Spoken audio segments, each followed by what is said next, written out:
Hello everyone, I'm Suzie. I head up the digital team for Nickelodeon UK. Nick UK is the #1 commercial kids channel. We have a philosophy to put kids first in absolutely everything that we do. That extends to all of our experiences from linear to the events that we run, through to digital gaming, social media, and everything in between. I've worked for Nickelodeon for a long time, and I can categorically state that what they say about putting kids first is absolutely true and core to their inner being. One of our kind of overriding objectives now is to make the world a more playful place. Obviously, the world is quite a fragmented place at the moment, with lots of things going on, but to have a driving force behind you to try and bring some joy and fun into the world, I think is a really good mission to have. I'm on board with that. That sounds great. So why don't you tell us a little bit, what is Nickelodeon's current gaming strategy in the UK? And then, in addition to that, it's kind of a twofer. Mm-hmm. Can you also specifically talk about why you've chosen these strategies and why they're working for you? Sure, absolutely. So, from a Nickelodeon perspective, what we want to do is to give kids relevant touch points to engage with our properties, with characters that they love. Gaming is really a supportive driver for our linear offering, and quite often we see that actually it really reinforces that connection to both properties and series, and also sort of makes the ownership of those properties clearer. We sort of have a philosophy to drive forward, to innovate, but not sort of innovation for innovation's sake, and always kind of putting safety at the forefront of everything that we do. We've got a variety of platforms that we publish games to, both casual games through our website, so, easy access touch points for kids to engage. Also, dedicated channel apps that have gaming content, which is your sort of on the go everywhere that you are. So, more for the super fans of the Nickelodeon audience, and also, very specific property apps that drive a little bit deeper into, either a story or a segment of a show. Can you give an example of the story app? Sure. So, we've done many games from a Nick UK perspective, and one of our most successful has been a SpongeBob SquarePants series, and this is one where I think it sort of underlines that we really value what kids think. So, with the SpongeBob SquarePants series, what we did is we'd spoken to a lot of kids about what they loved about SpongeBob, what they wanted to get from him, what we could do to extend the experience onto other platforms. And we found out that, kids, obviously they know SpongeBob, Plankton, Mr. Krabs, but, some of the background characters that might only be in 1 or 2 episodes are less familiar, but very engaging for kids to find out more about. We created this gaming series where, in proper story mode, you could meet and interact with various characters, and also get background information of, little kind of secrets that are hidden within the show. And, in terms of supporting linear, we had on-air codes where you could kind of advance through the game using secret packages if you'd kind of tuned in on air.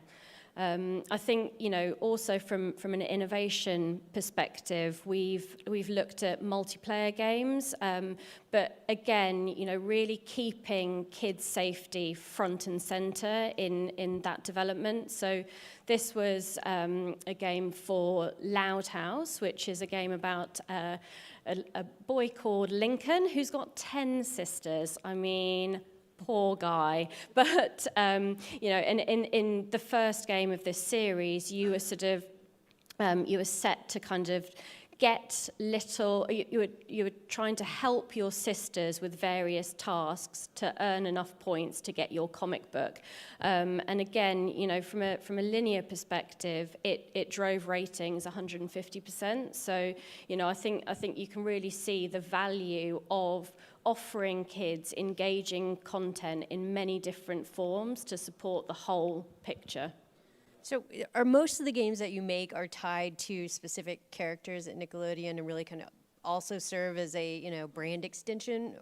Or do you guys also make, you know, original IP that's kind of in the spirit of Nickelodeon but doesn't necessarily, you know, exactly attach itself to a specific property? Yeah, I mean, we have done original IP from a digital side as well. So more from a kind of, it was an interactive series rather than a kind of true gaming experience. But Tinker, Shrimp and Dutch, which we launched a little while back, which sort of followed the adventures of a langoustine and a sloth with King Honeybun. And it was very much a kind of UK-centric piece of content. You could, basically you had to kind of spot this headless chicken based on a real chicken, I kid you not. And this chicken could like change his disguise. So, you know, and that was a way that we could build in a new form of content for Nickelodeon. Okay. And then, you know, how many games is your team making a year? Like what, you know, and then with your audience, like how are they consuming games? What does that look like for you? Yeah. So in terms of our production, we sort of produce around 70 games every year. 70, yeah. With a variety of formats. Some, you know, on the smaller scale, and others larger, which we sort of work with producers on. You know, we sort of have a number of game engines that we reskin, but we do, for our kind of bigger games, we work with partners in a really collaborative way. So, you know, we spend a lot of time kind of talking to game developers. We are the experts in terms of our properties and our shows, but, you know, we need experts to help us realize good ideas. Right. You know, and I think, you know, that's really important to also have quite a flexible approach. You know, you can have a great idea about what you would like to sort of get from a gaming experience, but sometimes things, you know, shift and tweak when you're talking to other people. Yeah. So, I mean, just for, you know, developers in the room, you know, what does your process look like when, you know, with your team? Like, how do you come up with the ideas? Can you kind of walk through how that process works, and then taking that idea maybe and working with a developer to kind of, you know, create the whole thing? Sure. So, you know, a lot of the ideas are sort of led from research into, you know, the kids space. Nickelodeon really sort of values knowing what kids understand, what they know, what they love now. You know, kids' lives are evolving at a rapid rate, and so we do have you know, a number of different sort of research tools to go into market to find out what's relevant to both kids and their parents. So, you know, Nick Jr., for example, is a channel that's really dedicated to preschoolers, but our digital experience not only is for the preschooler themselves, there are lots of co-play opportunities within our site. So we found out through one of our recent sessions on Nick Jr. that 80% of parents really wanted kind of learning tools to help them with their kid. You know, you might think, you know, what right does an entertainment brand have in this space? But, you know, we looked at it in terms of how can we help? How can we, you know, use our properties to connect kids into a learning environment? So, you know, we work with an agency to develop some language games. You know, there was Speak and Spell, a variety of different formats, and what we did there is turn quite simple formats like, you know, a match game, but transition it. So, you know, we sort of incorporated phonics into this, which is on the early years foundation stage roadmap for all kids in the UK. And it's about sort of learning sounds and linking letters and segments. So, you know, we thought, well, how can we help kids with this and parents? So, you know, taking the simple matching game, we, instead of having two pictures, we had CH, ch, and then an image of chase to kind of link through, and thereby giving kids a real value in terms of, you know, recognizing that this is on their kind of roadmap as a kid, but then working out how we can neatly fulfill a requirement for them. Right. So, you know, as you do the research and then you guys come up with the ideas, like how do you make that connection with developers? Like, I mean, how many developers of the do you work with to create those 70 games a year? At the moment, we've got around eight sort of agencies on our roster. We very regularly hold reviews in terms of, you know, we pitch out every single game that we make outside of our business. We pitch out, and we'll pitch out to both companies that we've worked with before, companies that we've seen delivering content. We, from a team perspective, look at, you know, as much as looking inside in terms of how we can improve or develop our own content. We look outside as well, and both from a kind of competitive perspective and a non-direct competitive perspective, to really kind of understand, you know, how and if Nickelodeon can or should play in that space. Mm-hmm. Yeah. And then if a developer wants to get on your radar, how do they do that? I'm, you know, I think all of my details are, you know, as part of this conference. I'm on LinkedIn.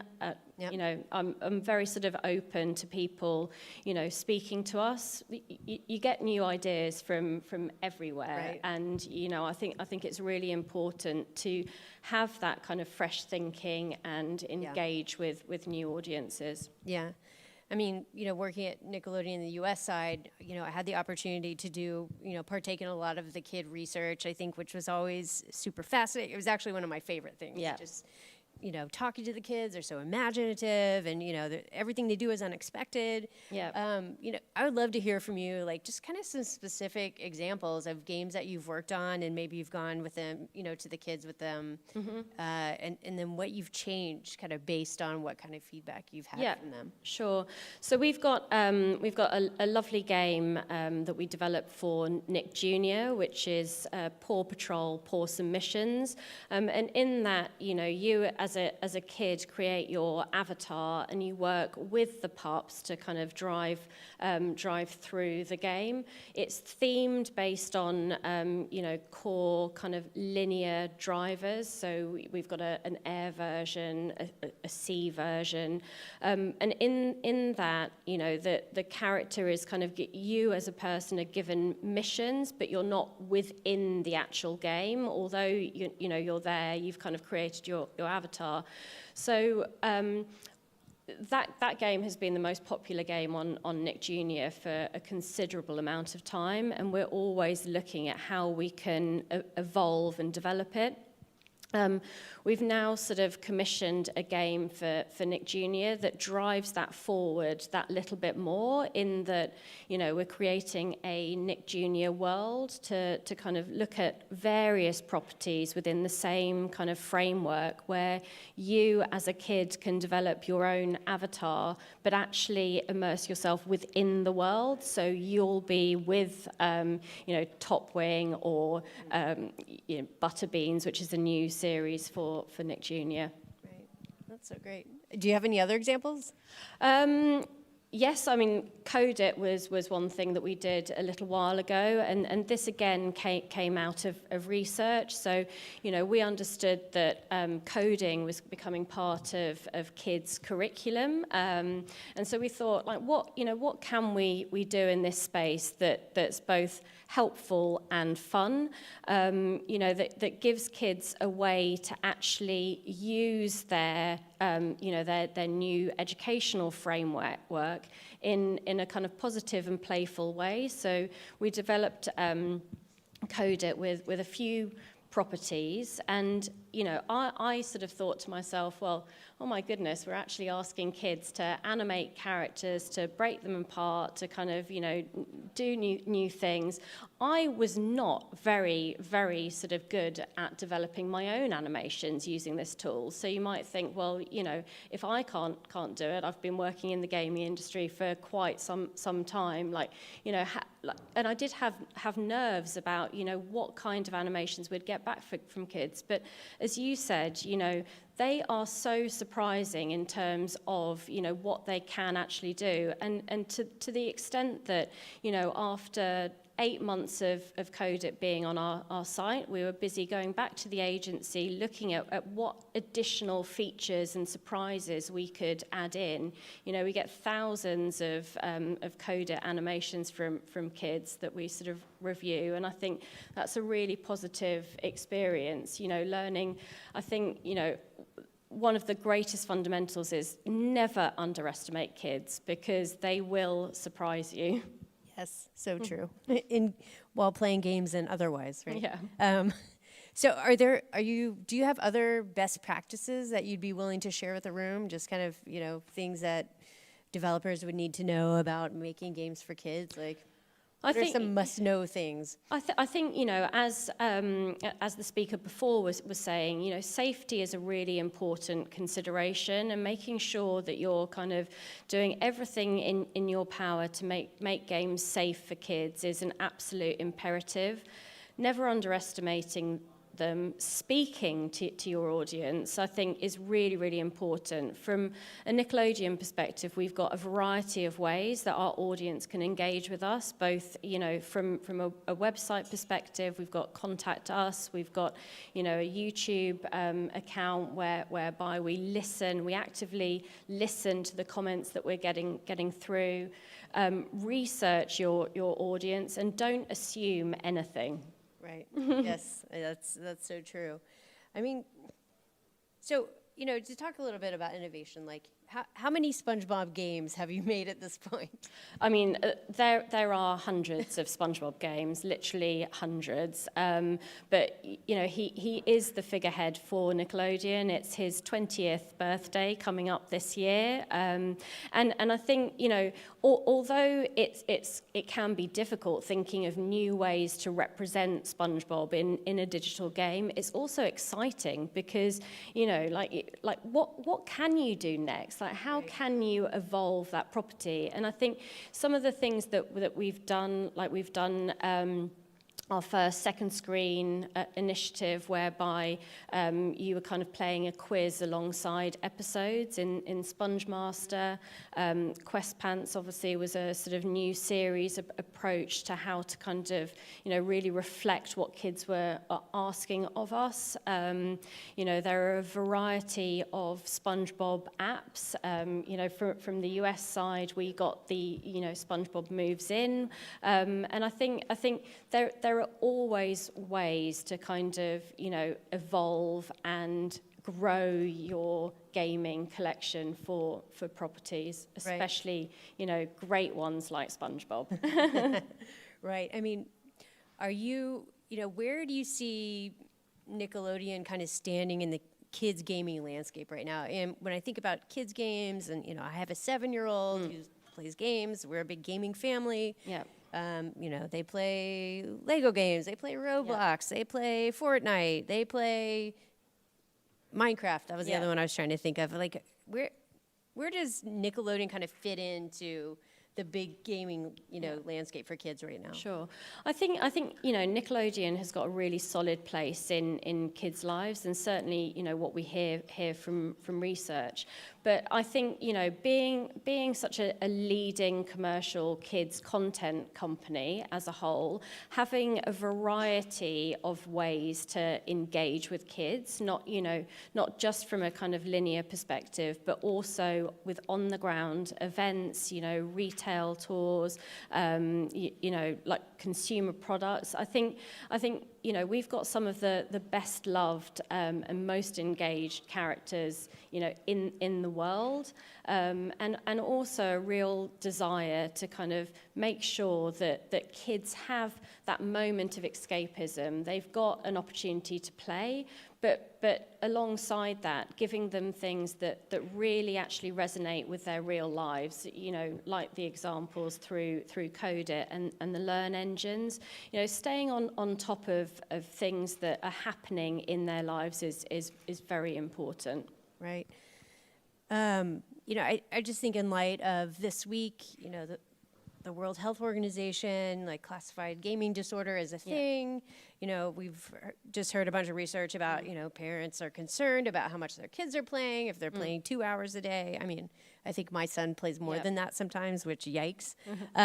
You know, what is Nickelodeon kind of doing to help parents out on, you know, on this front?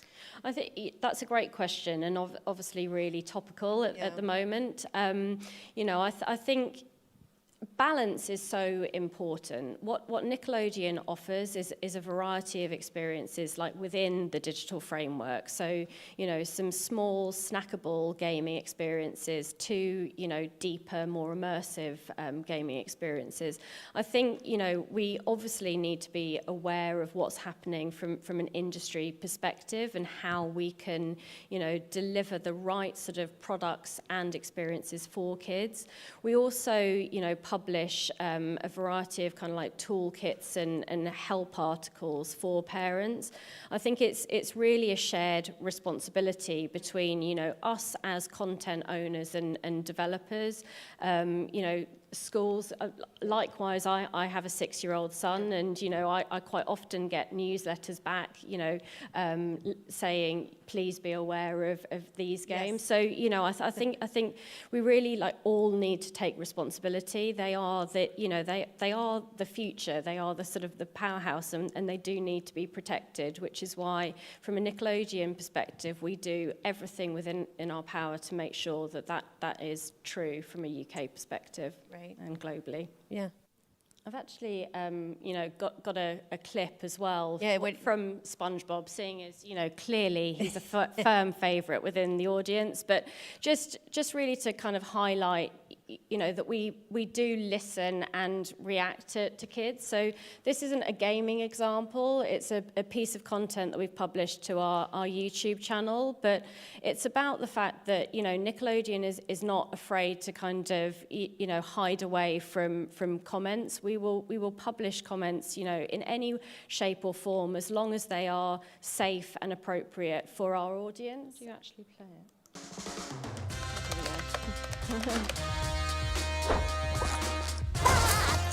SpongeBob always makes me feel better evolving hearts. I know, isn't it great? This episode is not safe for kids. SpongeBob looked like a crazy old lady. I think the customers should just boycott the Krusty Krab and start going to the Shell Shack. And I'll have to find another job. SpongeBob Catface gives me the creeps. Hey, buddy, check it out. SpongeBob is very cool. Love you. I don't like SpongeBob pensive face. SpongeBob is adorable, full stop.